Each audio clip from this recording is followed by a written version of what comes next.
E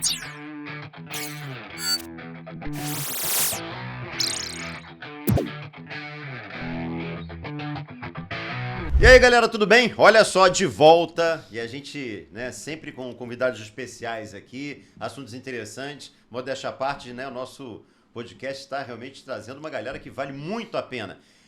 Antes de eu chamar nosso convidado, eu quero lembrar, se inscreva no canal, é muito importante que você se inscreva no canal, né, para engajar o nosso conteúdo, e com isso a gente vai, né, abraçando mais gente, a gente vai divulgando, né, esses nossos papos para uma galera expressiva, tá bom? Então é isso. Olha só o podcast, agradecendo sempre Seu Pod Estúdios pela parceria, o Renato Cantarino, o Shane, né, o Brunão na produção aqui do programa. Muito obrigado, de verdade. Igor, um abraço, meu querido. E a gente tem essa sequência de trabalho que tá me dando muito orgulho. Orgulho de ter também esse cara aqui hoje, Milton Guedes. É difícil falar que o Milton é saxofonista, não, isso é simplismo demais. O cara é fera demais, o cara é multitalentoso. Tudo bem, Milton? Pô, que bom ter você aqui, bom, cara. Mais uma vez batendo um papo contigo, né, Bruno? Verdade. Muito bom, obrigadão pelo convite. Alegre rotina. É isso. Cara, vamos lá, a gente vai falar sobre a sua vida profissional, logicamente, né? Mas o Milton tirou um tempinho dele na agenda para estar aqui com a gente, que o Milton tá enfrentando uma barra pesadíssima, né, cara? A gente é vizinho aqui e teve um preju legal no seu estúdio de gravação. Tá conseguindo resolver, né, Milton? Tô conseguindo resolver, foi as chuvas do Rio de Janeiro aliadas a uma negligência de algumas salas abandonadas aqui no nosso condomínio. E aí entrou muita água e o piso foi embora e, por sorte, grande parte do equipamento ficou intacto. Então, é isso. Apesar do preju, assim, tá dando um ar de renovação. Eu tô até gostando da ideia de, tava na hora de dar uma mexida, sabe? Mas é sempre traumático, né? Ruim, assim. Não perdeu no instrumento, né? Os instrumentos estão intactos e que bom. Equipamento, 90% do equipamento também. Aí eu só tirei tudo por conta de umidade e ver o que eu vou fazer. Agora já tem um projetinho bacana. Agora é montar devagar e continuar as sessions que eu faço aqui no condomínio, é onde eu gravo uns vídeos instrumentais, que a gente tem a Pedra da Gávea ali, linda ali na nossa frente, então tem esse privilégio de ter a sala voltada para a Pedra da Gávea, e eu faço os vídeos que estão viralizando muito, assim. Cara. Pois cara, bom você falar. Então vamos começar pelo momento atual, e aí a gente vai dando uma passada na sua carreira, porque são vídeos maravilhosos, né? O que você falou, o cenário natural é lindo, que é a Pedra da Gávea, né? A tua varanda é muito aconchegante.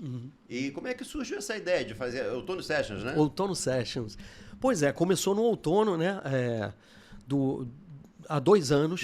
E foi uma coisa foi muito espontânea, porque eu trabalho muito de madrugada no estúdio e eu tenho um esqueminha para eu dormir no estúdio, porque virando noite, às vezes fazendo algum trabalho, ou é até um jeito que eu gosto de trabalhar. Eu gosto de não parar até eu conseguir algum resultado um pouco mais satisfatório, assim.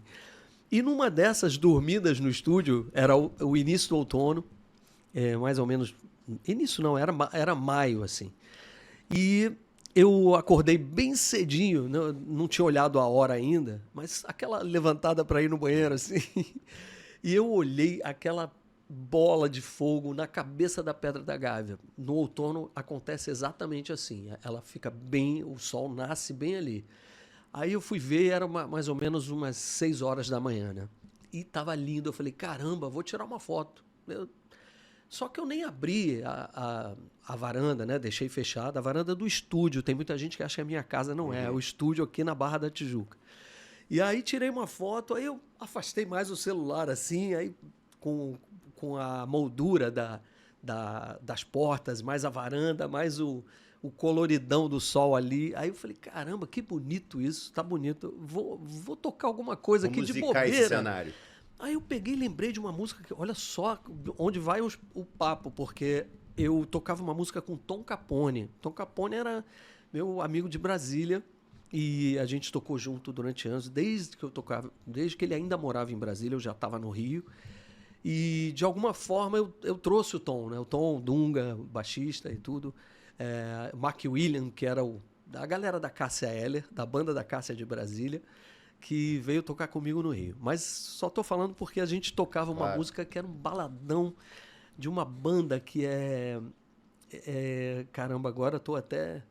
É Soft Machine, que é uma banda de progressivo dos anos 70. E é uma música linda de sax soprano, que o soprano é aquele retinho, tipo Kennedy, né? Tem que explicar que às vezes a galera acha que é um clarinete e tal. E aí eu toquei essa música, postei, falei, pô, meus vídeos tinham um engajamento bacana, assim, entre 2, 3 mil visualizações, que para mim era muito bom, assim. Aí, de repente, veio uns 15 mil visualizações, assim, daquele videozinho de celular, bem simples. Falei, pô, que legal isso, né? Deu um resultado bacana. E eu gostei da luz e eu passei a dormir no estúdio quase que um mês inteiro, claro que não todos os dias, mas eu aproveitei e comecei a fazer, pô, quer saber? Eu vou tocar as músicas que eu amo, de soprano, só melodia, né, bonita que eu gosto, assim. E aí eu comecei a tocar o Palhaço, do Egberto Gismonti, Cinema Paradiso, né, do Ennio Morricone, e até que eu toquei o Clube da Esquina 2, né, do Milton e do Lô Borges, porque se chamava Moço também. Cara, aí veio assim 2 milhões de visualizações. Foi um negócio que teve um impulsionamento impressionante, orgânico. Nunca paguei um tostão no Instagram para isso. E foi muito legal ver o quanto as pessoas estavam carentes, né, da nossa música, principalmente, porque as canções brasileiras são as que mais funcionaram ali. E o quanto foi uma coisa simples, porque eu acabei... a Juliane... caramba, eu acabo esquecendo os nomes, cara. Não tem problema, se lembrar daqui a pouco a gente fala. Tá. É que ela é muito importante. Né? Não, isso vai lembrar. Janaíne Pavani. A Janaíne, eu procurando, tipo assim, base instrumental de alguma música do Milton Nascimento. Aí caí na plataforma, no YouTube da Janaíne. Cara, a Janaíne, ela disponibilizava piano, né, para você cantar por cima, quase como um karaokê, só que de altíssimo nível. Porque aí o playing dela é lindo, é emocionado e tudo, ela seguindo, ainda fazia para voz feminina, para voz masculina. Falei, caramba, que legal isso. Como eu não tinha pretensão de fazer um disco com isso, eu só ripei ali a música, falei para ela, acreditei sempre. Claro.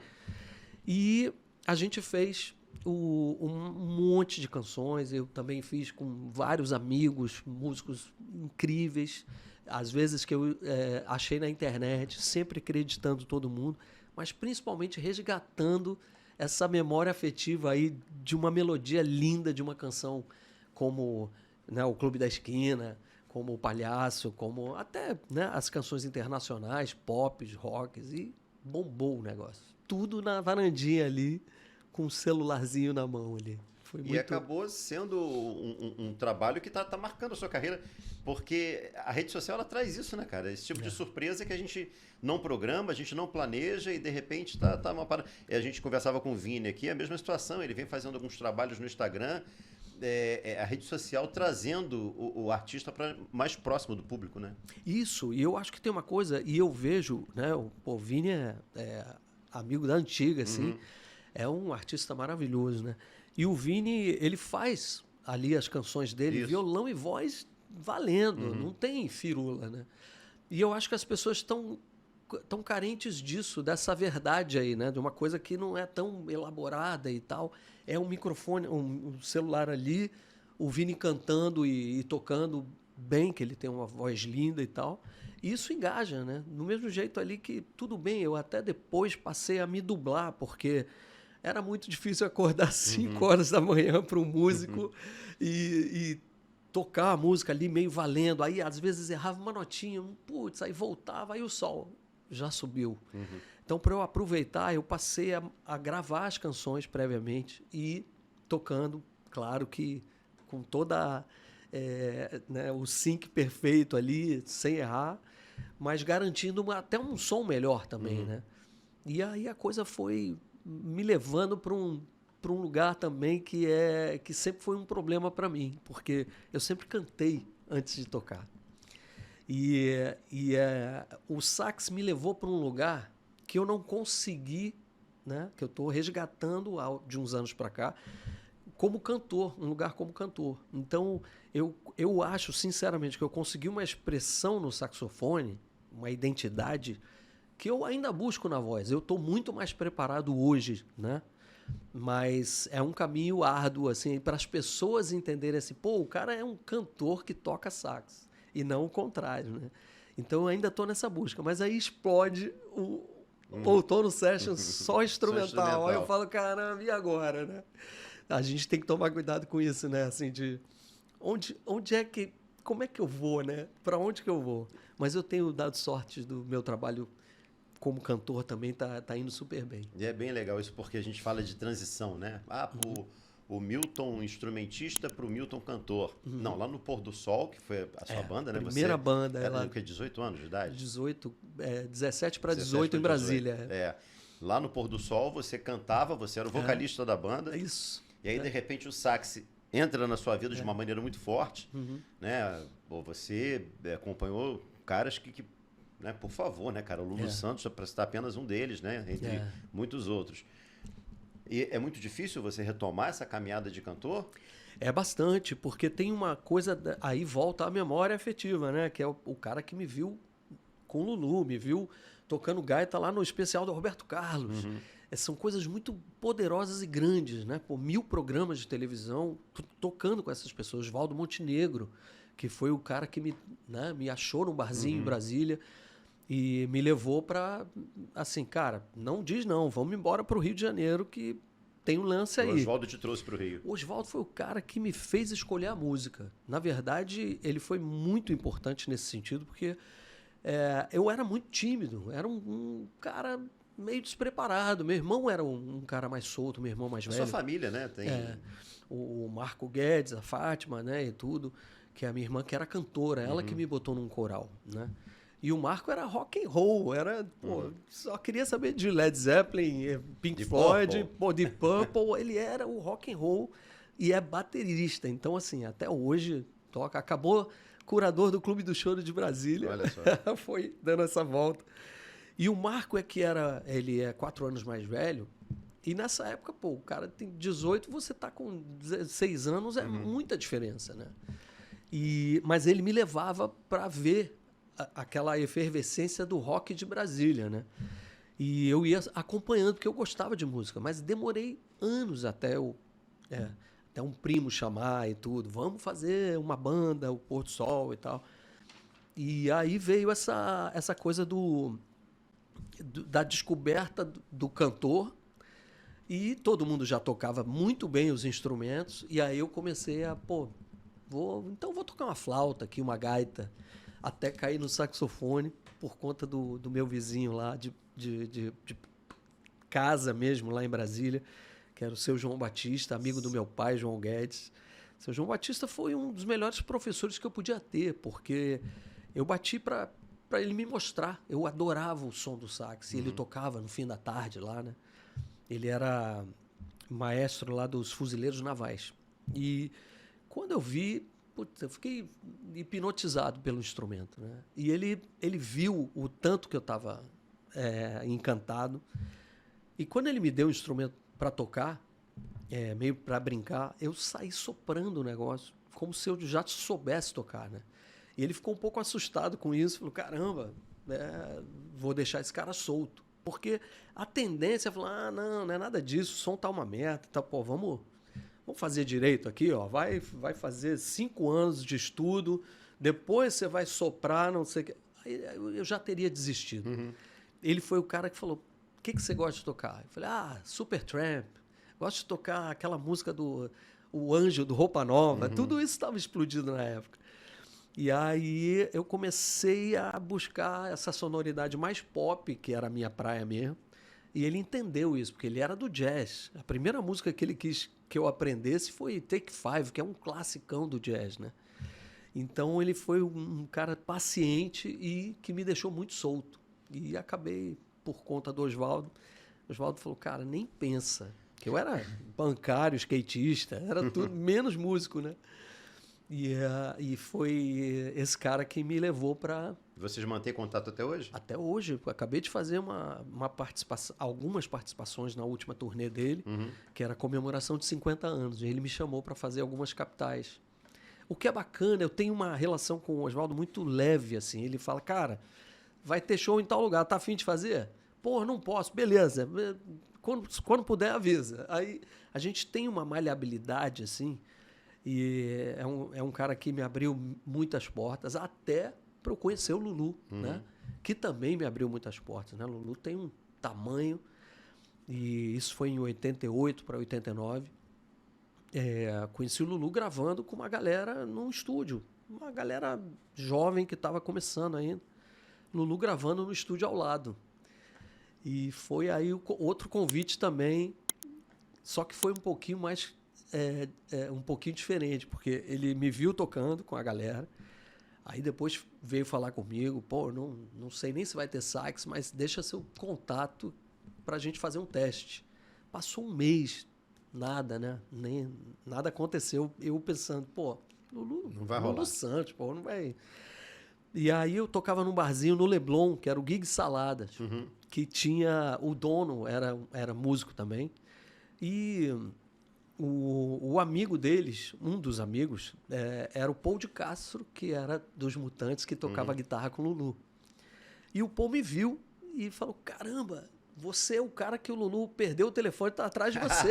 Que maneiro, Paul de cara. Castro, que infelizmente já se foi, foi o cara que pegou meu telefone e devolveu pro Lulu. No outro dia o Lulu me ligando, cara, vamos fazer um teste que daqui a, sei lá, 2 semanas tem Canecão, estreia. Aí eu, pô, ele tá confiante pra caramba, né? Mas foi muito legal, porque Lulu, no primeiro dia de ensaio ali, seria um teste pra mim. Eu montando lá meu saxinho lá, todo tímido e tal, ele virou e falou, pô, você falou que conhecia meu trabalho, quero ver. Aí saiu tocando, porque o Paul avisou pra ele que eu cantava. Pô, que prova de fogo, hein? Aí eu cantando, tocando solos do Léo Gandam ali, que foi os originais gravados. Isso. E aí foi... Aí o mundo abriu, assim, né? Porque hoje o Lulu tinha essa coisa da mídia, né? Apesar do Oswaldo também ser muito hitmaker, famoso. Né, mas aí veio tudo. Aí foi pauleira. Era muito show. Qual foi, não sei se você pode falar que houve um desafio maior, ou se cada um teve sua peculiaridade, mas gaita com Roberto Carlos, carreira com o Lulu... aí teve a questão da Sandy Júnior. Também acompanhei. Né? Caetano Veloso, Gil. Caetano, Gil. O Gil, cheguei a fazer show com o Gil também. Uma substituição. Foram 2 shows, mas, cara, é uma aula. O Gil é uma aula sempre, né? Então eu tive que me preparar muito para fazer o show do Gil, até porque numa substituição você não tem tempo, né? Você não pode errar, né? E eu acho feio ficar lendo, ou, sabe? É bacana. Eu sempre tive essa coisa da performance, né? E tive a sorte de tocar ali com o Arthur Maia, né? O Serginho Cavazoli, o Celso Fonseca. Pô, então, é uma galera que também me deu muito apoio, assim, né? E aí eu fiquei meio solto. E Caetano foi gravação, né? Eu gravei o disco Noites do Norte, uma gaita bem sutil, assim, mas era o Caetano Veloso, né? Tá valendo tudo. Então, mas eu acho que o desafiador, apesar de eu ser um pouco bicho solto em cena e tudo, foi a primeira gravação com o Roberto Carlos. Roberto Carlos. A primeira vez monstro, que o cara te liga e fala... Só que eu tô falando, gente, de 30 anos, né? De 28 anos atrás. É muita coisa. O Roberto, eu acho que ele tinha uma expressão muito maior do que hoje em dia. A galera... jovem talvez não entenda o tamanho do Roberto Carlos, mas o Roberto era todo mundo, assim, se tocar com o Roberto era carimbo de caramba, esse cara é foda, esse cara aí é bom. E eu fui pro estúdio da Som Livre, que era o estúdio dele, e ele me escalpelou, assim. Eu falo isso porque ele ele vem com um gravador, ó, a gente vai gravar essa música, a gente ouve a música, aí depois ele vem com um gravador, eu tô com umas ideias aqui, e ele assoviando pra caramba, super bem, umas melodias. Ele falou, mas você não precisa fazer nada disso. Só que, cara, uma melodia do Roberto Carlos, e é aquela melodia que bate, e eu não conseguia mais pensar em outra coisa. Eu desenvolvi aquilo, mas a melodia era dele. E aí começa, né? Pô, grava uma, grava duas, grava três, lá pelo 8º, 10º solo, ó, achamos o caminho do solo, agora vamos trabalhar o solo. Cara, saía sangue da boca, assim, porque era muito pauleiro. E tem uma coisa que eu gosto de contar, que ele foi muito... teve uma hora que ele viu que eu estava cansado. Pô, eram muitos takes, de uma música só.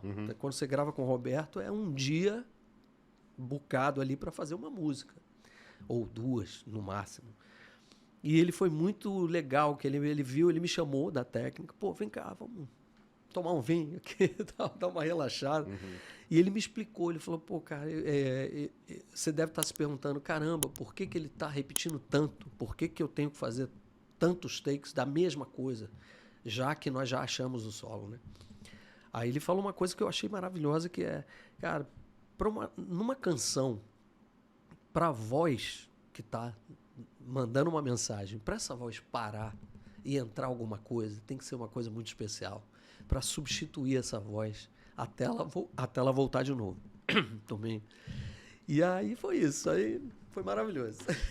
Cara, deixa eu tirar uma curiosidade pessoal mesmo. Claro. Muita gente diz que o Lulu é extremamente perfeccionista também, um cara extremamente exigente. Sim, sim. É nessa linha? Totalmente. O Lulu tem essa coisa do perfeccionismo, e aí a vantagem de ter trabalhado com o Oswaldo Montenegro, de ter feito teatro com ele, de ter ralado pra caramba ali o horário.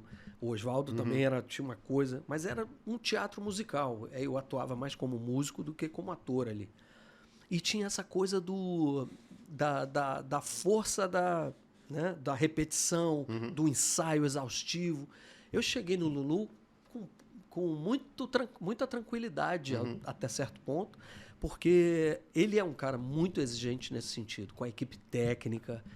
É tipo assim, não é frio desse jeito assim, mas assim, porra, eu pago bem pra cacete, dou uma estrutura top. Pô, eu preciso ter um retorno, né? O mínimo que eu quero é que você toque bem, faça bem, esteja bem em cena, né?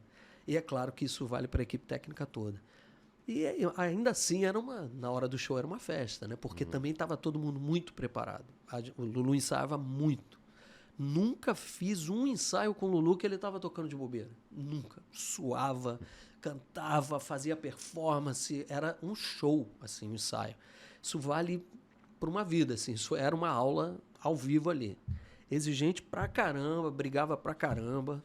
A banda era mais protegida, mas pra equipe, assim, pô, isso não tá legal, isso tá uma merda, isso precisa fazer isso, não sei o quê. É o cara que sabe todos os detalhes da vida dele, do trabalho dele, que é a vida dele, né? Então é um pouco invejável, assim. Eu queria ter essa percepção de tudo, assim, né? É mais ou menos aquele piloto de Fórmula 1 que entende da mecânica do carro, né? Exatamente. Era o Senna ali pilotando e falando, cara, tem alguma coisa aqui no... Como é que ninguém resolveu que na 15ª volta eu ia ter que trocar de pneu? Porra, não eram 20? Aí tem esses detalhes, né? Tinha uma pressão, mas era uma pressão no melhor sentido profissional, sabe? Então era uma exigência. Às vezes a gente ficava um pouco assustado, assim, né? Mas depois a gente entendia. Falou, puta, como é que o cara ouviu aquela notinha errada? Bicho, no meio de um show, todo mundo gritando. Depois, o que aconteceu naquela música? Não sei o que. Nesse nível. Bem, ele lembra das coisas. Fala, porra, não é possível que você ouviu isso. Ele falou, não, só para entender. Não era um expor, não era nada. Era só tá com algum problema naquele momento. Vamos mudar se tiver não tiver rolando. Então tinha muita essa troca, era bem, bem bacana. É mais ou menos aquele meme, não sabe das manhas, não vem não, né? Esse meme é maravilhoso, né? Chama ajuda do profissional. Exatamente. Cara, você saxofonista, enfim, trabalha com gaita, com flauta, qualquer instrumento de sopro?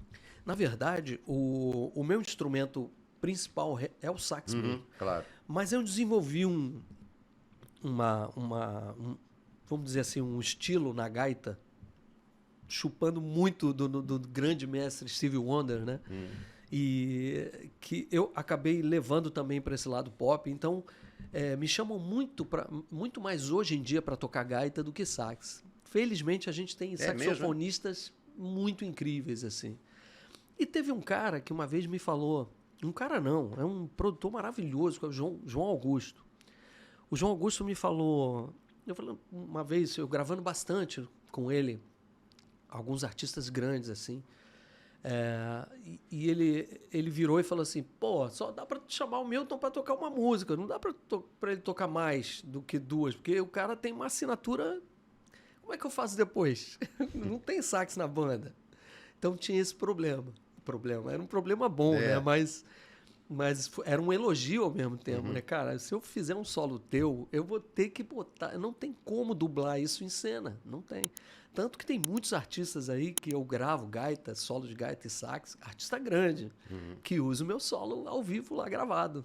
Na hora do show ao vivo, alguém dubla, mas o som é meu. Então tem essa coisa da assinatura, que é um elogio, né? Que a busca do músico é conseguir achar esse lugar. Né? Alguém dubla o sax? Às vezes o sax, às vezes a gaita. É mesmo? Tem música famosa aí, tem uma música que eu gravei com Facas, o nome da música. E no DVD dos artistas, na época eu acho que não... Eu devia estar em turnê com o Lulu e tudo, não me chamaram para fazer o DVD. E aí botaram uma menina linda, que fazia backing, e ela me dublava na gaita. Aí todo mundo, caramba, quem é essa menina que toca essa gaita, tal. Mas o solo era meu, né? Aí ficou no DVD, todo mundo achando que era a menina tocando, né? Eu, sinceramente, não me incomodo com isso, não. Eu ia te fazer essa pergunta, mas, cara, assim, aí... É esquisito. Desculpa, eu acho meio estranho, entendeu? Eu acho meio assim, não sei se seria antiético, não sei se seria a palavra, mas... também não consigo dizer. Não concordo muito com isso, não. Né? Tem uma razão ali, talvez, essa coisa da assinatura e essa coisa de quando você grava qualquer coisa, vem aqueles camalhaço de... Camalhaço, é isso? De papel. O camalhaço de papel para você assinar, que você libera tudo ali, né? Claro que direito autoral, direito conexo é intocável, mas você libera o uso exatamente do teu som para qualquer mídia, para qualquer coisa. E aí eu acho que eles se utilizam disso e, ao mesmo tempo, vem essa coisa que eu te falei do elogio, assim, cara, não conseguiram botar alguém para tocar aquela gaita. Aí tá meu som lá. Mas eu tô falando isso, sinceramente, como uma coisa bacana, assim, sabe? Mas é estranho, né, também, né? Eu acho que podiam ter me chamado. Exatamente, né? Mas eles me chamaram depois. Depois eu tô falando aqui, agora eu tô lembrando. Eles me chamaram depois para fazer uma participação no DVD novo, que eu gravei um sax. Aí eu fui... Eles fizeram um DVD em Búzios. Esse trabalho foi com quem? Pois é, a cabeça do geminiano aqui não lembra, mas a gente depois a gente bota no crédito aqui, tá, gente? O Bruno vai botar depois. Com certeza. E, cara, e essa história do assovio? Você é considerado o melhor assoviador do Brasil, é isso mesmo? Caramba, tem gente assoviando bem pra caramba. É um instrumento que veio também lá da época de Brasília, indo a pé pra escola, não tinha, né, iPod, AirPods, não tinha nada disso, Walkman. E eu gostava muito de assoviar. Era uma coisa muito natural, eu nunca parei para pensar nisso, né? E eu ia assoviando, mas eu conheci um porteiro de um dos prédios lá de Brasília que eu passava todo dia. E ele estava sempre àquela hora da manhã, estava ali varrendo e assoviando. E eu gosto de contar essa história também, que ele assovia igual aqueles coroas assoviando. Sabe, vibratão e tudo. E aí eu falei, caramba, que legal isso. Até o dia que ouvi ele fazendo uma firula, que é muito difícil fazer no assovio, que é dividir a nota, que era uma coisa... Sabe? Ele... Parecia um passarinho, né? Falei, caramba, como é que é isso, né? E aí eu ouvia, ia pro coisa e comecei a treinar esse tará, tará, tará, que é esse... Aí acabou virando... Parece uma flauta, né? Parece um trinadinho de flauta. E isso virou um diferencial para algumas coisas. Aí, quando eu comecei, né, a gravar para novela, logo depois do Lu e Flor, que foi uma música que tocou muito do Oswaldo Montenegro, que também foi que abriu portas assim, pô, quem é esse cara? Chama esse cara para tocar aqui. Eu fiz trilha de novela. Aí tinha uns assovios, né? Tipo, sei lá, até gostava de imitar Aí tu não tá nem...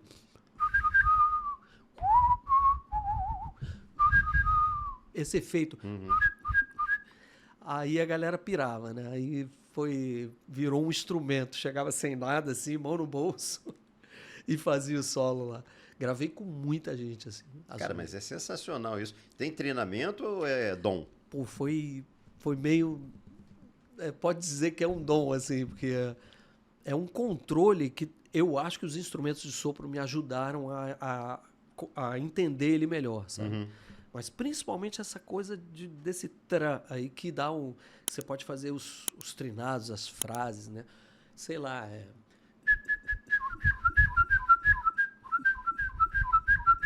Aí essa coisa...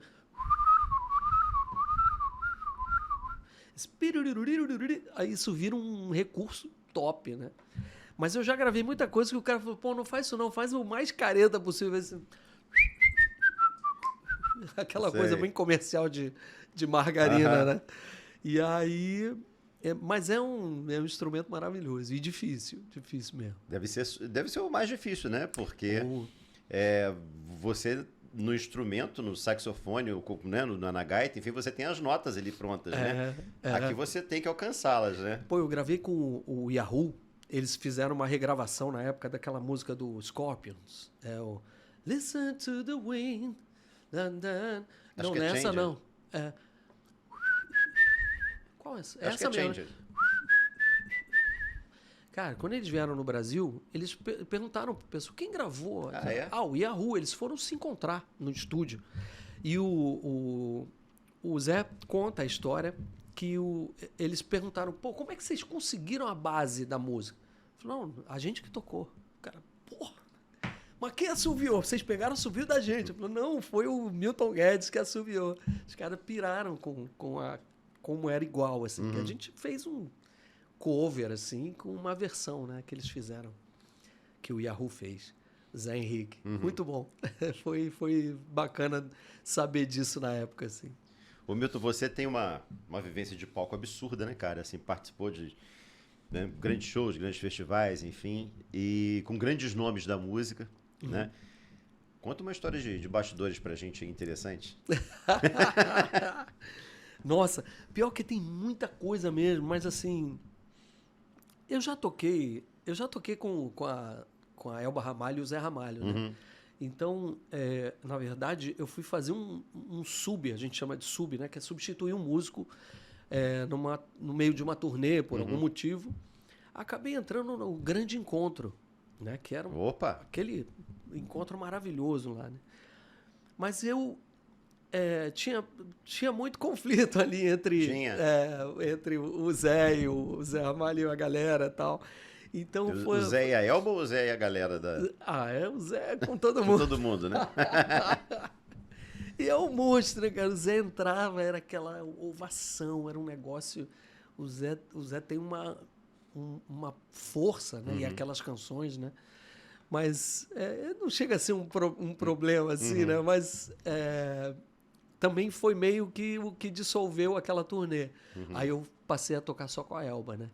E ao contrário de ter algum problema, todo mundo falava, cuidado que a Elba é estrelésima, ela vai brigar, não pode tomar espaço da Elba e tal. Cara, botaram a Elba botaram uma terror. Né?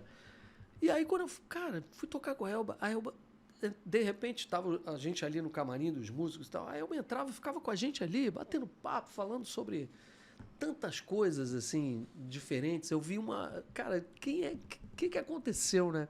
Não é essa artista que pintaram, né? E foi maravilhoso tocar com a Elba pelo aprendizado, porque era um tipo de música que não era nada que eu havia estudado, então foi um desafio tocar mais flauta, aprender a tocar aquele tipo de música, né? Que é mais regional e tudo. E ver a Elba em cena era maravilhoso, né? Fizemos o Rock in Rio, né?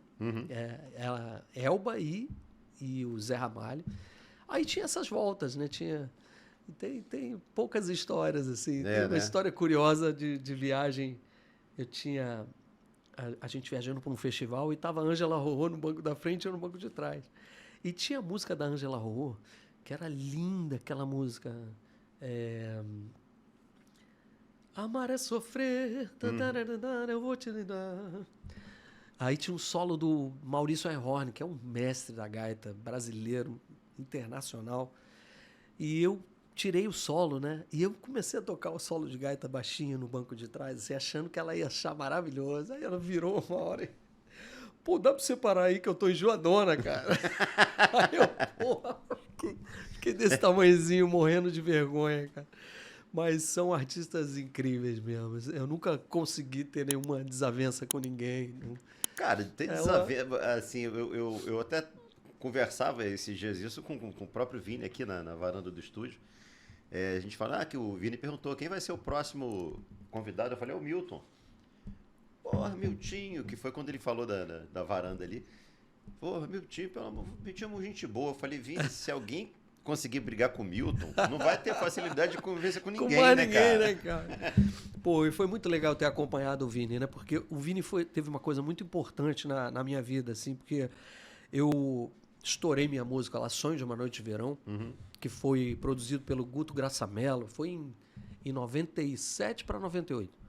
E a música tocou muito. Eu estava contratado na época da EMI, e era assim, eu era o cara que tinha um espaço na banda do Lulu gigantesco. Tinha fã-clube, tinha tudo. Né? Então os caras falaram, não vai ter erro com esse cara. Né? Cara jovem, cabeludo. E vamos fazer... Só que a gravadora, de certa forma, esperava um cara mais popular. E eu acabei até compondo o Sonho de uma Noite de Verão durante as gravações. Não tinha essa música. O disco abria com uma música do Carlinhos Brown, que ele me deu, uma música maravilhosa, com participação do Paulinho Mosca. Tinha a música do Mosca, da Zélia Duncan. Tinha canções muito mais para MPB pop, do que um popzão. Mas eu peguei a carona do Garota Nacional do Skank e compus Sonho de uma Noite de Verão, que foi... Os caras ouviram e falaram, puta, é essa música. Entrou na novela das 7, Zazá, das 7, acho que era. Pô, Fernanda Montenegro e tal. A música tocou e foi um sucesso, assim... Cara, foi aquela coisa de... Com um mês, os caras da gravadora me chamaram e falaram, rapaz, o negócio tá bom demais. Vamos conversar, né? E aí eu não sei o que aconteceu com a gravadora, problemas internos, que o diretor artístico veio falar comigo e falou, cara... Todos os projetos dessa gestão estão congelados a partir de agora. Não vai acontecer mais nada, não vai sair mais um tostão. E a gente era muito dependente das gravadoras. Quem viveu isso vai entender que a gravadora era... Cara, hoje em dia todo mundo tem um estúdio em casa. Não existia isso. Era uma fortuna gravar uma música. E quem tinha dinheiro era a gravadora, que era... Você entrar naquele funil... Já era um prêmio, já ganhou na loteria, um privilégio. E aí os caras bancavam o disco, pagavam os músicos, o arranjador, horas de estúdio, um budget para você estrear uma turnê. Então era muito dependente. Quando isso foi cortado na raiz, a música bombando, estourada, tocando na noite no Brasil inteiro, aí eu fiquei muito sem chão. Eu fiquei, caramba, agora acabei de sair da banda do Lulu, né? Assinei contrato, porque eu não tinha que sair da banda. Então foi uma rasteira muito grande, assim. Eu fiquei muito deprê na época e fiquei tipo um ano sem tocar. Falei, não quero mais saber disso. Vou fazer outra coisa. Pô, já fui bancário, eu encaro qualquer coisa. Foi meio um momento muito difícil, assim. E abri um café com a minha mulher na época, tal, que ela é das letras, ela ama e tudo. E aí a gente começou a pensar nessas possibilidades de negócio, porque tinha... Né? Felizmente tinha A música tocava muito, né? Então entrava uma grana boa e tal. E aí eu falei, vou parar com essa loucura, né? E quando eu voltei, eu fui gravar com o Vini, né? Ele me chamou para fazer uma participação no DVD dele, que tinha, porra, era um DVD festa. Cara, esse DVD tinha que estar... foi um dos primeiros DVDs de show ao vivo, que era uma festa, era uma rave, com só musicão, uma super banda, com programação eletrônica. O Vini já estava lá na frente dessa linha pop. E aí eu gravei com ele, porque a gente era amigo e tudo, mas falei, pô, Vini, valeu, obrigado. Aí deu um gostinho de novo de, pô, que legal isso aqui. Falou, não, porra, vai ficar deprê o cacete, vamos pra estrada. Aí eu fiz alguns shows com ele, né? A gente fez uma turnê, assim, que era muito legal. O Vini, pô, era eu nunca pensei que o Vini fosse parar em algum momento, assim, né? Que todo mundo fala muito disso. O Vini sumiu e tal, né? Eu não sei as circunstâncias, assim, mas naquele momento ele tava... Mas é isso. E aí acontece essas coisas, né? As coisas mudaram de rumo depois, porque depois eu fui tocar com o Vini. Aí eu gravei com o Cláudio Zoli, aconteceu a mesma coisa. Fui tocar com o Zoli. Fui voltando aos pouquinhos, assim. Aí até que teve outra turnê do Lulu. Pô, e aí? Tá de bobeira? Eu falei, tô. Vamos fazer? Eu falei, vamos. Porque era um conforto tocar com o Lulu, né? Tinha uma segurança, né? Segurança, tinha espaço. Ele me dava todo o espaço do mundo em cena. Então, eu me supria dessa coisa do artista em cena com o Lulu, né? Por mais ilusório que isso possa ser, perigoso, né? Porque aí eu fiquei anos ali também, por causa do conforto. Foi muito bom, foi essencial, assim, sabe? E aí eu demorei muito para o carro andar de novo, né? Assim, como artista solo. Por isso que eu demorei. Tanta gente fala, pô, mas tu lançou há 25 anos Sonho de Verão. Por que só agora, né? Eu falei, cara, aí aconteceu tudo isso, né? Demorei porque eu meio que desisti, né? Mas não tem como desistir da música, não. É um negócio que... Tá enraizado, né? Nossa, é o que a gente falava, é familiar, né? No seu caso, né? E aí tem uma coisa de sobrevivência mesmo. Eu não consigo não fazer música. E eu tô falando assim do alto do privilégio de viver de música a vida inteira, né? Assim, desde que eu... A vida inteira não, mas de 21 anos para cá, a minha vida é música. Eu nunca mais fiz outra coisa. Tudo bem, tem a produtora, faço um job ali, outro ali... Mas é música, é show, eu amo o palco, assim, mais do que estúdio. Né? Né? Eu gravei muito na minha vida e eu tocava... É até prepotente falar isso, mas eu tocava bem para acabar rápido e ir embora, sabe? Porque eu gosto do show, eu gosto da... Mas tinha essa coisa de, pô, o cara vem aqui, mata num minuto e vai embora, pô. Aí a galera brincava com isso. Mas era um pouco de... o estúdio cansa muito. É um processo cansativo. Desgastante, né? Tem gente que ama, tem gente que gosta da experimentação e tal. Isso é um problema para mim. Por isso que Porque você é meio perfeccionista também, não é? Sou, e por conta disso também demorei 20 anos para gravar um disco, né? Porque, de novo, o problema de tocar com o topo da cadeia. Porque a tua régua fica muito alta. Aí quando eu compunha, alto, né? Eu falava, pô, olha essa musiquinha que eu fiz. Eu já me detonava. Hoje eu tô um pouco mais relax com isso. Falei, cara, é lançar, é fazer. Todo mundo faz isso. Todo mundo arrisca. E uma hora pinta uma coisa. Nem todo mundo vai fazer 50 músicas boas, né? Você faz 50 para tirar, infelizmente, para tirar 2, 3. Eu acho que não é nem todo mundo, eu acho que ninguém consegue, né? Eu acho que é isso, né? Claro que tem... Você vê nossos grandes nomes, todos eles são unânimes. Cara, fiz 20 para tirar essa aqui. Essa aqui veio no bolo de 20 e ela me levou a fazer mais 20. Mas é isso, você vê grandes artistas tem um período de muita produção, né? Que explode, estoura aquele negócio durante 10 anos e depois é uma repetição daquilo, né? Que eu acho natural também. Cada um tem um estilo e tem uma hora que aquilo pode parecer igual pra gente, mas não é igual. É que é o estilo, sabe? Se alguém falar assim, pô, fulano de tal tá fazendo uma música que parece com a dele de 30 anos atrás, mas é o cara, bicho, é ele, né?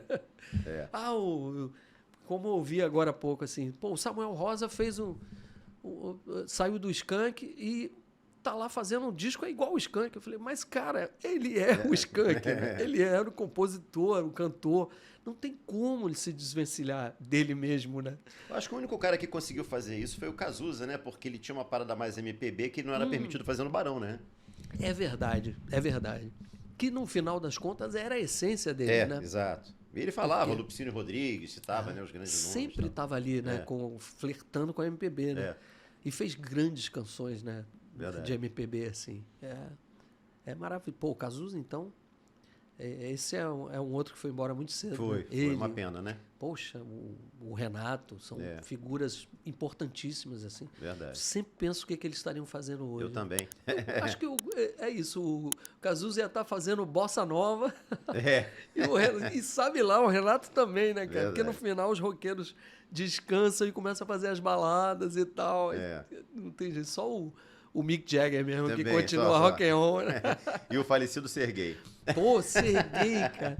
Esse cara era incrível, né? Agora, o Milton, você falou dessa época de gravadora e tal, quando você tinha uma estrutura das gravadoras por trás, que era para poucos, como você disse, né? Quem tinha o privilégio de entrar estava feliz da vida, né? Com o aporte financeiro que tinha. E hoje você tem uma democratização da música, em consequência disso também, um espaço muito pulverizado. Né? Exato, assim, as pessoas vão pelos nichos agora. É uma diferença brutal, mas você vê mais facilidade hoje ou por conta dessa pulverização, você acha que na época das gravadoras, de repente um artista com a sua caminhada, com as relações que você tinha e tem, teria mais facilidade? Eu acho que hoje tem muito mais facilidade. É mais difícil se você pensar que sucesso é ganhar, né, fazer os programas de TV todos e ter milhões de streamings. Isso aí é uma visão de sucesso, né? Mas na época da gravadora, a gente contava 50 artistas num país do nosso tamanho, que estavam ali com alguma expressão, né? E os 10 só que estavam na mídia o tempo inteiro. Hoje, de alguma maneira, acontece isso também, né? A gente vê nos festivais os mesmos 20 nomes, todo festival tem né, pelo menos 10 figuras que estão em todos os lugares.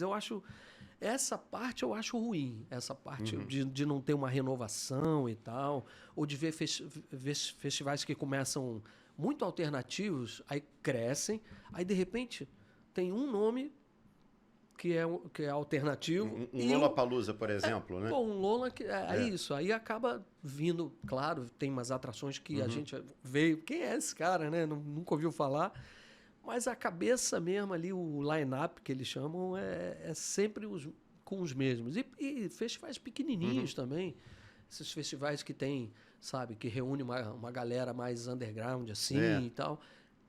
Já estão virando isso também. Agora, tá pulverizado, mas, cara, todo artista pode ter ali, se o cara não tiver a megalomania de querer ser o topo da cadeia, se ele entender que sucesso é ele conseguir distribuir a música dele, fazer um showzinho lá para uma galera, num lugar que seja pequeno ou não, cara, isso eu já acho que o cara furou a bolha, sabe?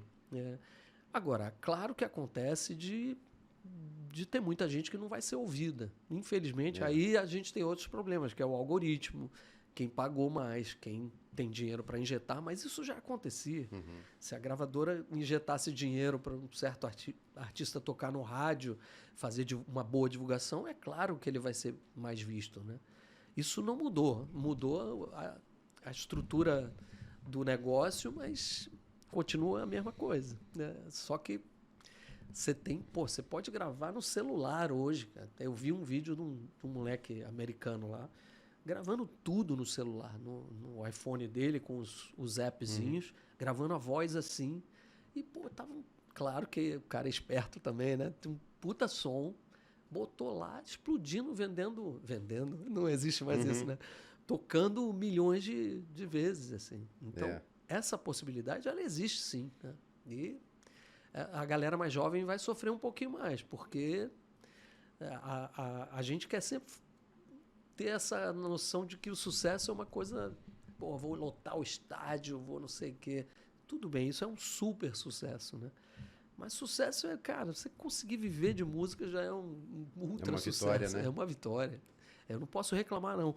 E eu aprendi a entender o meu tamanho na indústria. Assim. O meu tamanho, eu tenho um tamanho, eu tenho tenho conseguido coisas impressionantes, assim, de eventos, de público de médio porte, assim, né?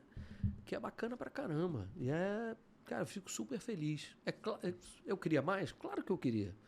Mas eu não estou preocupado de... Pô, preciso estar no programa do fulano de tal para eu poder engajar, não sei o quê. Eu parei de me preocupar com isso, que isso é enlouquecedor. Já sofri muito com isso. Senti me achar... desvalorizado. Pô, caramba, toquei com... Olha a minha ficha corrida aqui. Olha meu currículo aqui. Meu currículo. Mas o currículo, cara, as pessoas não veem isso nessa hora. Vê o que você está apresentando. Qual é a tua música? Qual é a tua onda? Não quer saber se você tocou. Vai lembrar de você por conta do seu currículo, mas não é determinante para o cara sair de casa e te ver, sabe? E eu acho que hoje em dia, sem mídia, né? A mídia, quando eu falo isso, eu falo de não estar no mainstream dos programas. Sem isso, sem tocar no rádio e tudo, com muitos apoiadores, sim, mas e poder fazer show e ter lá, poder lotar uma casa, é maravilhoso. Isso é um sucesso para mim. Assim. Agora, cara, deixa eu mandar assim, eu não posso esquecer, senão ela vai brigar comigo. A Valéria Vicente, minha querida Valéria Vicente, mandou um beijo para você, falou que é sua fã, que é apaixonada por você. Maneiro. Cara, você tinha essa coisa de galã, né, cara? Essa época do Lulu tinha isso, né? Porque além do sax já ser um instrumento que tem sedutor, né? Sedutor, tem uma sensualidade, tinha essa coisa de eu ter essa liberdade também. Então eu tirava onda mesmo. Eu fazia para... nós éramos atores em cena. E uma vez a gente viu toda a banda com Lulu e tudo, a gente estava em turnê, a gente foi fazer o Festival de Montreux na Suíça, que era... Caramba, primeira viagem internacional que eu fiz. E a gente depois foi a Paris ver o show do Prince, que estava se apresentando lá.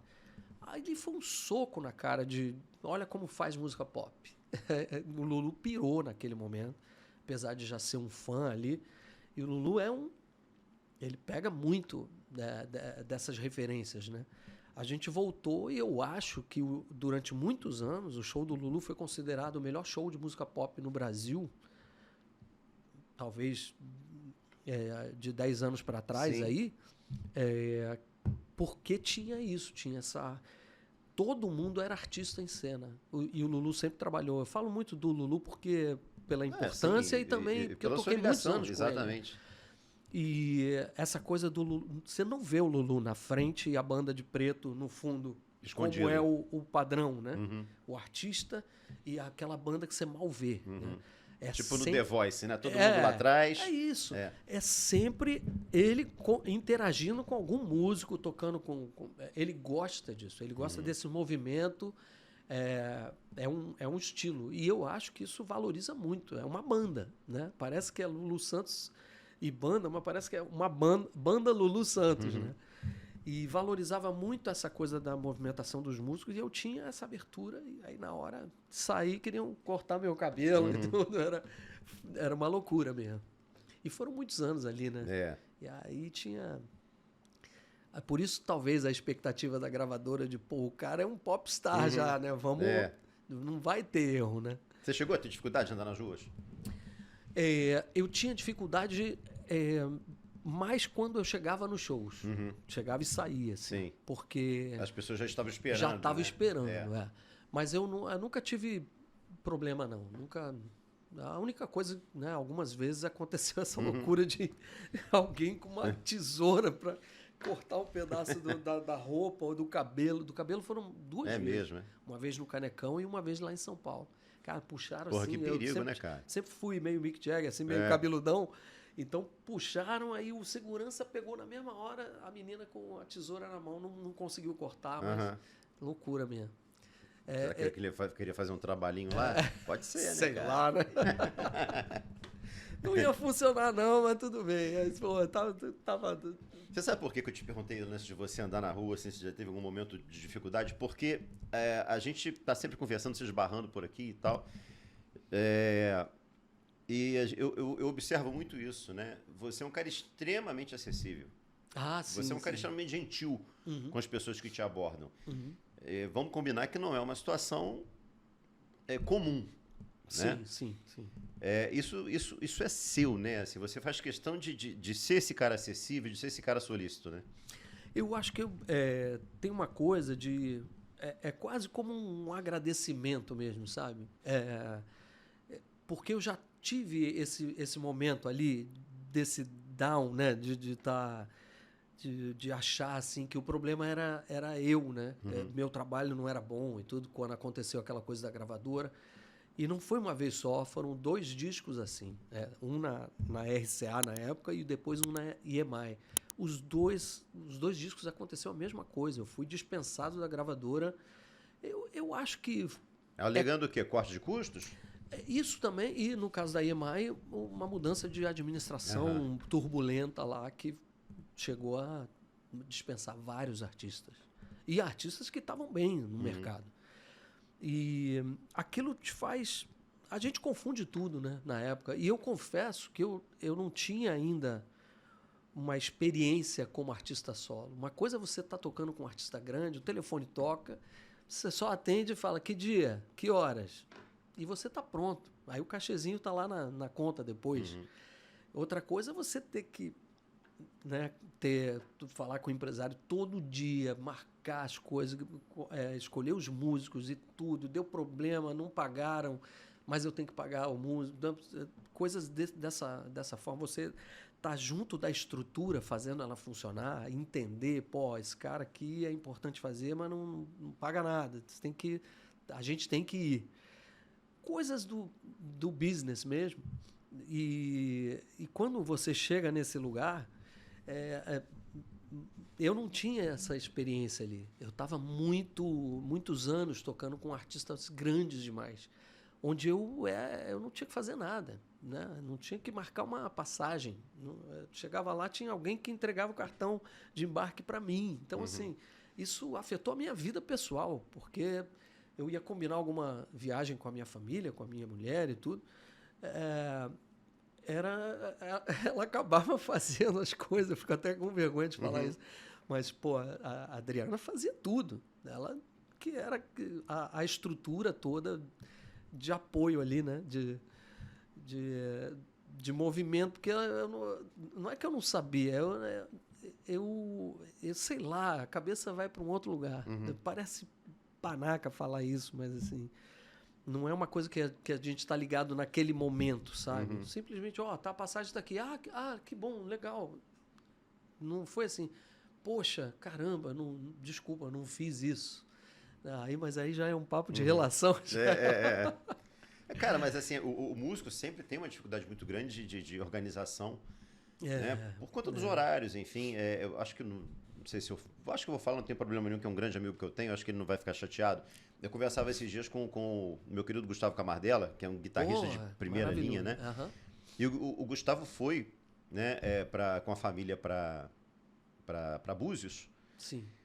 E lá em Búzios ele recebeu um telefonema do Frejá, cara, vai ter um show tal, que não sei o que você pode ir.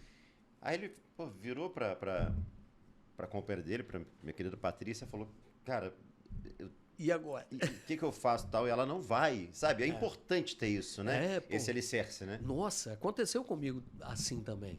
Tá, sei lá, de férias na Bahia. Tava lá, maravilhoso, família, todo mundo.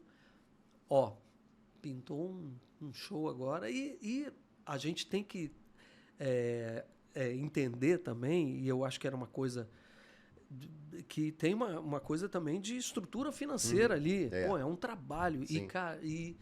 E de uns bons anos para cá, tá muito difícil fazer show. Tá muito difícil. Eu parei de tocar, acompanhar artistas, né? Já há 15 anos já. A minha última turnê com o Lulu, que foi o último, depois são participações. Eu adoro fazer participação, que eu vou lá. E continua fazendo. E continuo fazendo participação. Fiz com o DVD do Dalto agora, que está sendo lançado agora. Dalto é um... Caramba, é um susto a cada canção. Caramba, é do Dalto essa também. Caramba, essa também é do Dalto. O Dalto fez Anjo. Ele ficou muito famoso, do muito Roupa estranho, Nova, né? gente. Ó, Anjo do Roupa Nova. O Dalto é um dos compositores. Então, assim, é um cara... E é músico ligadaço em tudo também. O ensaio foi maravilhoso com o Dalto, assim. De entender também o tamanho, né? Não era só um cantor, né? Que tocava os hits dele. É bacana conhecer, assim, quando eu toquei com a Rita Lee, de conhecer o Roberto Carvalho e ver a dinâmica dos dois e entender, caramba, o Roberto Carvalho é o alicerce dessa parada toda aqui. Né? Além de ser um super músico, tinha uma coisa emocional, pessoal ali, que era o que segurava a Rita também, assim. Foi bonito de ver os dois, sabe? E parar assim de ser só fã da Rita e o resto não existe. Pelo contrário, a Rita, o bicho estava pegando ali, era bom de ver. Né? Então eu tive esses privilégios de acompanhar. E essa coisa às vezes, cara, vem um cara grande e te chama assim, pô, mas é dia tal. Aí, putz, eu marquei uma viagem para Bahia, já tá tudo marcado. A família vai. E eu vou lá, e nessa eu até consegui voltar, né? As passagens aéreas ainda eram acessíveis, né? Não, hoje em dia é impossível. Hoje é complicado. Pô, tá muito complicado. Tá. E isso é uma das coisas que atrapalha muito um artista do meu tamanho, porque todo mundo... Eu tenho muitos pedidos de show para o Sul, para o Nordeste, tudo. Eu fico no Centro-Oeste, porque é onde eu consigo trabalhar. Claro que eu faço muitos corporativos nesses lugares, mas eu queria fazer um show aberto e eu não consigo pagar as aéreas da banda, porque o contratante fala, cara, eu quero muito você aqui, mas é 3 vezes o seu cachê a estrutura para eu te trazer. Né? Tem uma galera que viaja, desculpa te interromper, tem uma galera que viaja e pega bandas locais. Né? Você não trabalha dessa maneira? Eu não consigo trabalhar dessa maneira, porque assim, eu faço um show hoje, que é um show, claro que tem coisas autorais, que seria mais fácil, é só mandar a canção, a galera tira lá, pega bons músicos e tal. Mas são shows com muita... eu faço mashup, né? O mashup é uma mistura de uma música com a outra, é uma sobreposição de canções, é um negócio que já entorta a cabeça de quem está tocando. Você está tocando, o cara pediu para tocar a música do Bruno Mars, você toca igualzinho o Bruno Mars, mas aí entra você pega a mesma uma nota música e do engata em Lulu. outra. Aí eu canto Lulu por cima da base do Bruno Mars. Aí se o cara não tiver muito seguro, né? Ele não vai conseguir entender, sabe?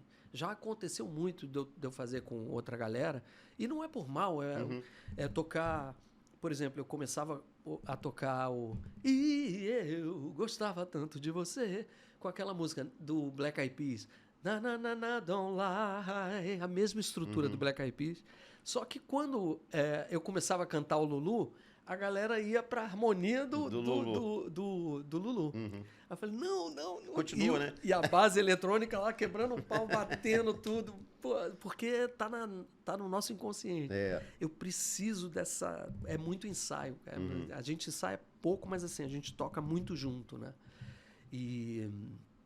Aí quando não tem essa... Pô, é muita emenda, é um show elaborado pra caramba. Muitas assim, convenções sabe? também, Muitas convenções. E nem é nada... Eu digo convenção de as emendas de uma canção para outra. Aí eu preciso que seja a minha banda. Já é enxutinho o meu trabalho. Quantas pessoas? Nós somos... Viajando, somos 7. Mas em cena, sou eu e mais 3. Somos 4 pessoas só. Você toca guitarra também, né? Eu toco mal, mas uma base, né? Uma base. Eu toco... Isso é uma coisa que eu sempre sofri, porque...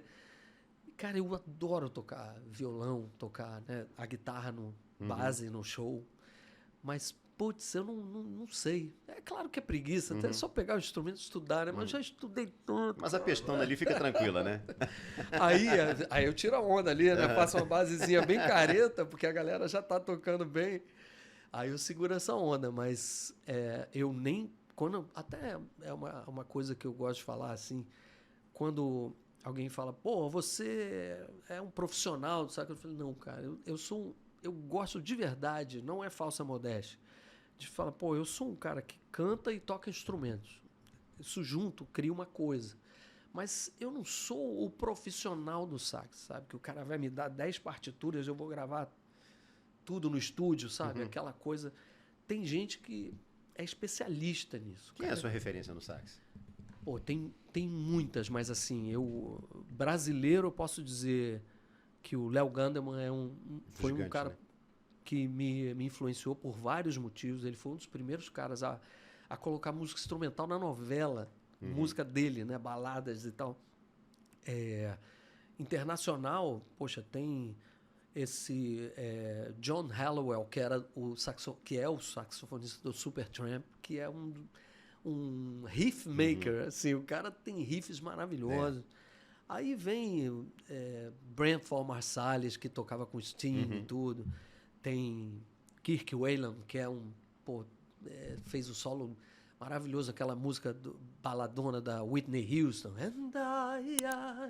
Tem um solo de sax ali de chorar. Arrepiar, E tem muitos saxofonistas brasileiros que eu acho incríveis, né? Marcelo Martins é um deles, Zé Canuto, tem grandes amigos instrumentistas assim. Esses caras são especialistas, assim, pô. Eu já vi, por exemplo, o Léo mudar todos os instrumentos dele, boquilha, são coisas muito que você demora a achar por causa da sonoridade. O Léo, para ele tocar, para fazer um disco homenageando o Radamés Inátali, que é um grande maestro, né? E ele trocou o setup dele inteiro, ficou estudando um ano para chegar, né, a gravar o disco com aquela excelência, né, e tudo. Pô, isso é um especialista, né? Eu não vou dizer que eu sou preguiçoso, não é isso. É porque eu acho que eu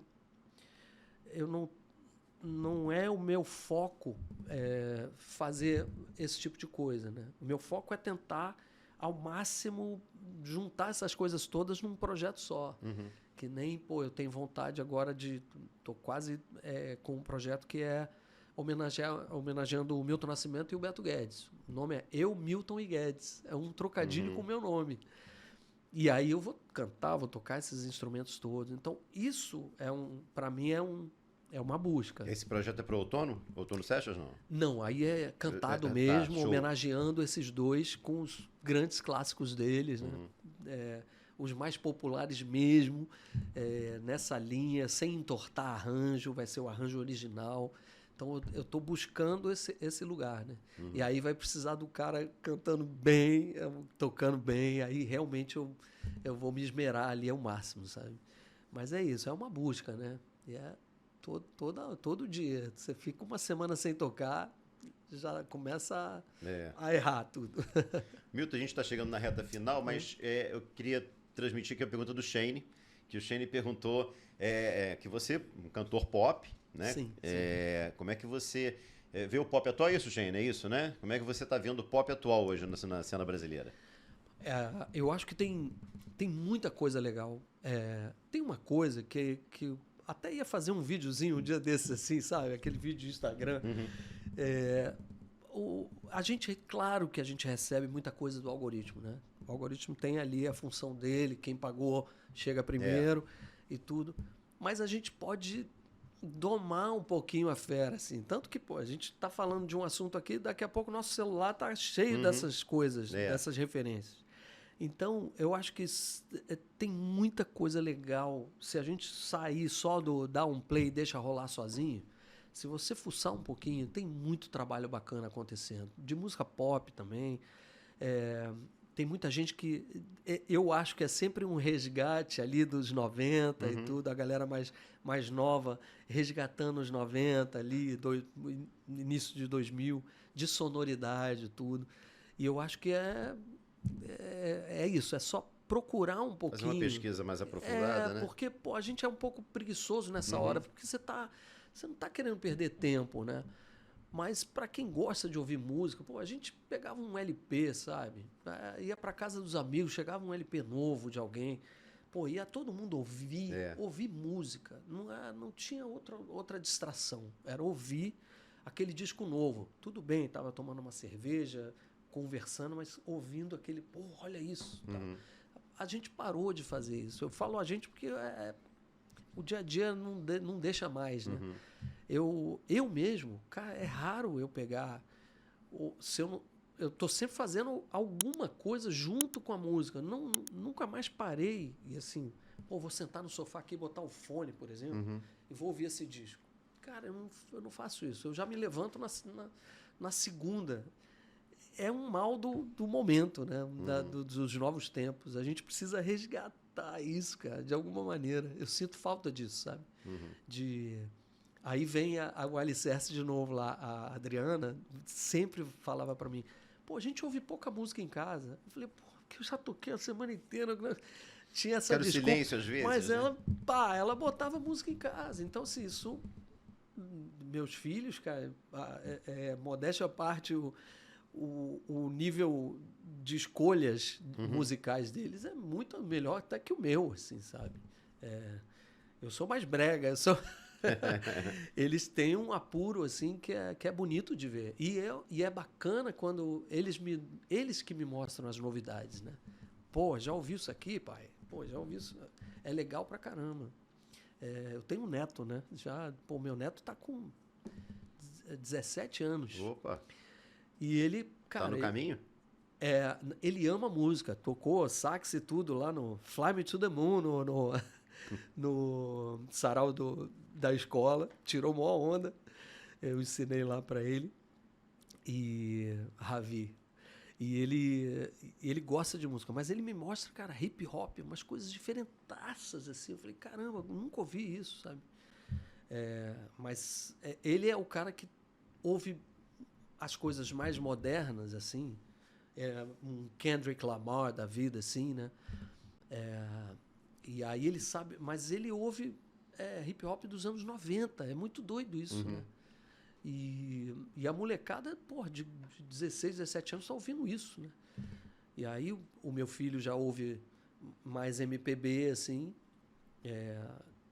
E a minha filha também MPB, mas aí, cara, ela já vai para os festivais mais alternativos, já traz uma outra escola de música. Que legal. É muito legal essa troca. Mas é isso. Resumindo, a música pop tá bem, ela pode estar escondida, né? Porque a gente não pode confiar só no que está no mainstream ali, o que está tocando, porque aquilo, infelizmente, é imposto mesmo, é pago para chegar primeiro, para você ouvir primeiro na lista. E não estou desmerecendo aqueles trabalhos. Sim. Tem muita coisa legal que toca no mainstream e é boa mesmo. Mas teve uma injeção bonita de dinheiro ali, não é pouca. Você sabe que o Skylab teve aqui com a gente, ele falou sobre isso, sobre assim, quando você vê no Instagram as 10 melhores músicas e tal, e ele falou, cara, isso aí é produzido, não é que são as 10 melhores, aquilo ali é que eles querem pôr pra você aqueles trabalhos, né? E acaba ganhando 1000 streamings por causa de 2 milhões, quer dizer, 2 milhões não é nada, né? São milhões e milhões, centenas de milhões de streamings, porque, cara...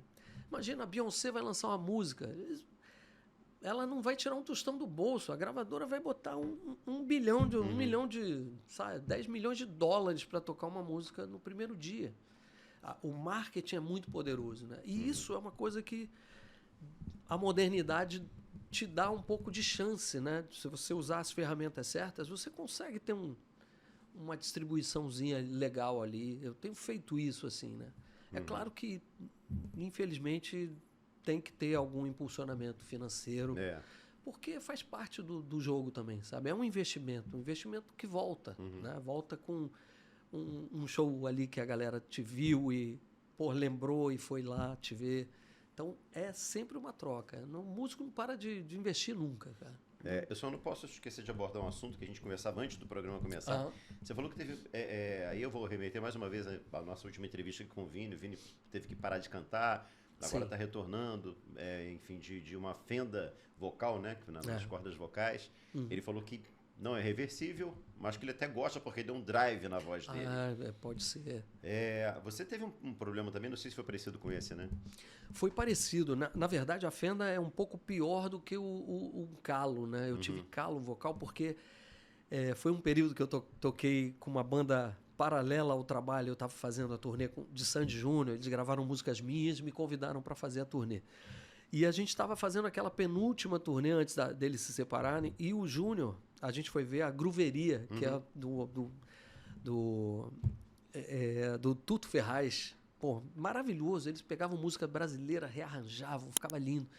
E a gente montou a Soul Funk, que era uma banda com músicos incríveis também. Era a galera da banda Sandy Júnior, que ia tocar toda quarta-feira em São Paulo. Então eu era o único do Rio, né? Eu ia para São Paulo toda semana pra gente fazer. Um negócio bombou de ter, assim, participações. Pô, foi o Jota, foi o Lulu, foi Skank, foi Jorge Benjor, foi Ivete. Cara, muita gente foi da canja com a gente. Só que era para cantar aquelas 40 a mais. Claro que a gente dava uma maldade nos arranjos.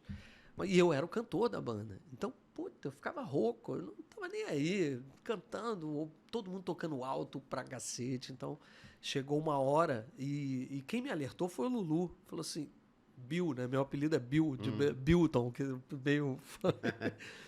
Aí ele falou, Bill, você tá ficando muito rouco. Aí eu pensei, pô, é verdade. Aí eu fui fazer um exame vocal e eu tava com 2 calos nas cordas vocais que dão esse drive que só que para o mal, assim, né? Porque é uma coisa que se você não tratar, você vai agravando, né? É um músculo que está sendo detonado por um calo, imagina. Você começa a não conseguir mais dar uma nota limpa, porque sai muito ar por essa fenda ou por esses calos, né? Aí eu fiz um tratamento de 6 meses. A pior coisa do mundo é fazer a aula de voz. É chato pra caramba. Exercício vocal. É que nem ir pra academia, é uma merda. Mas é uma academia, é uma malhação nas suas cordas vocais. Aí eu consegui me livrar, né, da parte mais agressiva. Mas é isso, né? Tá sempre exercitando. Já vou voltar a fazer agora de novo. Milton Guedes, cara, primeiro seu Instagram? Meu Instagram, Milton Guedes, e o YouTube Milton Guedes Oficial. Tem lá o selinho e tudo, tem um monte de fake, né? Tem, engraçado, né? A coisa do fake, mas tem. E, pô, tem tudo lá, agenda e tudo. Tô lançando uma música nova agora, que é Desligue a TV. Desligue a TV. Do Paulinho Veríssimo, um amigo de Brasília, que é do rock and roll de Brasília. Uma música boa pra caramba, que fala dessa loucura que a gente vive, né, com as telas e tudo. É tipo, pô, meu amor, sai um pouquinho aí vamos ficar um pouquinho junto de verdade aqui, né? Sair um pouquinho do virtual e desliga a TV, tá nas plataformas, Spotify, Deezer. Essa já lancei. Eu tô lançando uma por mês até o final do ano com um EP de 6 músicas. Pô, que legal. É bacana. E os shows continuam, né? Os shows a 1000, tamo lá. E qualquer coisa é só achar lá no... Tá a agenda toda lá. Milton Guedes e Milton Guedes Oficial. Milton, obrigado, irmão. Pô, obrigado, Bruno, de Bruno. verdade. Sempre bom a gente bater papo. Sempre. Rapaziada, olha só, né? Mais um episódio terminando. Obrigado, Milton Guedes. Obrigado, galera aqui do seu Pod Estúdios. E mais uma vez aquele pedido. Gostou? Tá gostando do nosso conteúdo? Se inscreva no canal, que é muito importante para todos nós. Até a próxima.